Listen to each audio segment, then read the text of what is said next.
masih Andi Rahmat Wijaya, NPM 1913 asal dari Prodi S1 Pendidikan Ekonomi Universitas. Ya.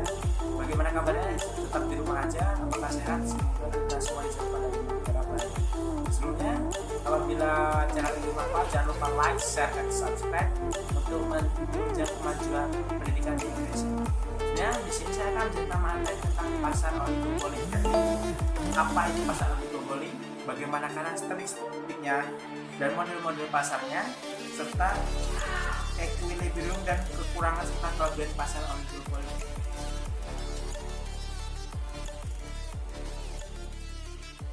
Baik, apa itu pasar oligopoli? Pasar oligopoli atau oligopoli berasal dari bahasa Latin yang berasal dari kata oligo yang artinya sedikit, sedangkan poli artinya banyak. Nah, dan secara harfiah dapat diartikan bahwa oligopoli merupakan suatu pasar yang sering kita temui dengan sedikit pedagang.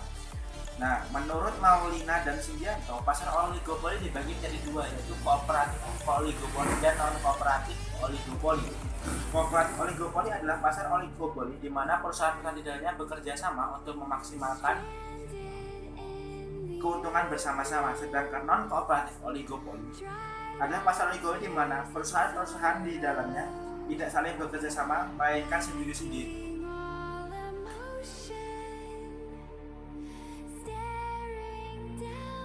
Memahami pengertian dari pasar oligopoli tersebut, kita akan belajar ke materi kedua, yaitu ciri-ciri pasar oligopoli.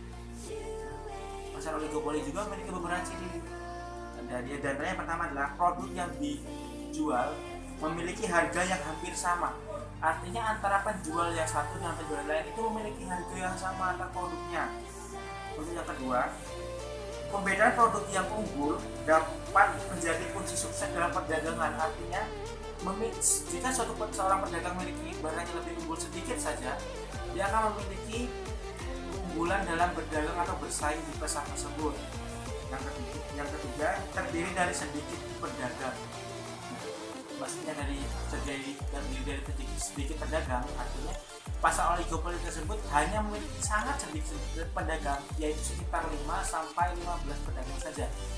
Untuk yang keempat, produk yang dijual bersifat homogen atau diferensiasi, artinya barang yang dijual antara penjual yang satu dengan yang lainnya memiliki motif yang sama atau jenis yang sama. Yang terakhir, perbedaan akan diikuti perusahaan yang lain. Artinya, jika suatu perusahaan itu merubah bentuk barang dagangannya atau merubah dagangannya, perusahaan yang lain atau yang rival atau pesaing yang lain juga akan ikut-ikut merubah barang yang dia perjualbelikan.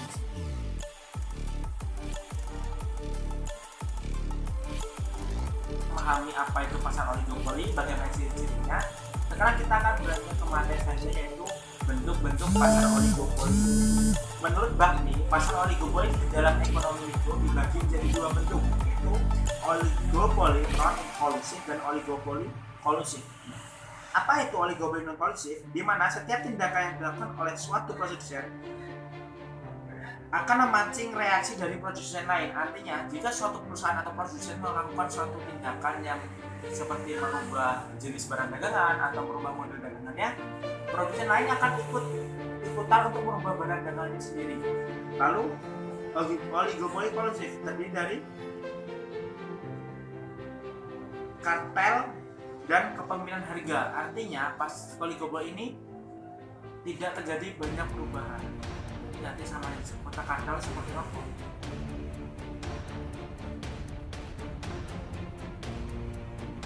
Pengertian pasar oligopoli, ciri-cirinya, bentuk-bentuknya. Sekarang kita belajar materi selanjutnya, yaitu keseimbangan dalam pasar oligopoli.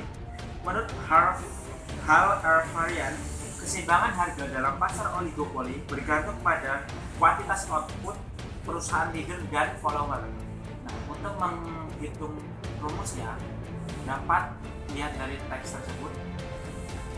Nah, itu ada rumus untuk menghitung bagaimana menghitung keseimbangan pasar oligopoli tersebut.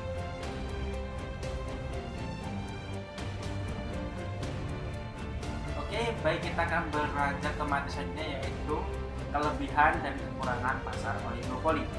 Sebenarnya kita ke kelebihan dulu ya.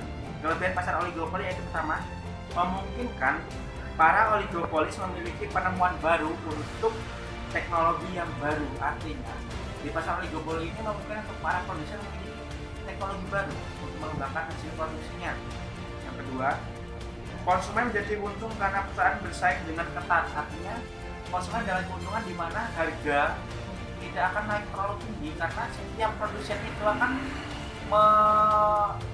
mempersaingkan harga secara ketat. Artinya antara produsen yang A dan yang B itu tidak terlalu bersaing terlalu tinggi dalam harga. Yang ketiga, produk diferensiasi yang dihasilkan oleh para oligopolis berdampak pada semakin baiknya kualitas produk. Artinya antara produk yang A dan produsen B itu akan semakin baik karena antara kedua produk tersebut bersaing dalam memperbaiki hasil produksinya.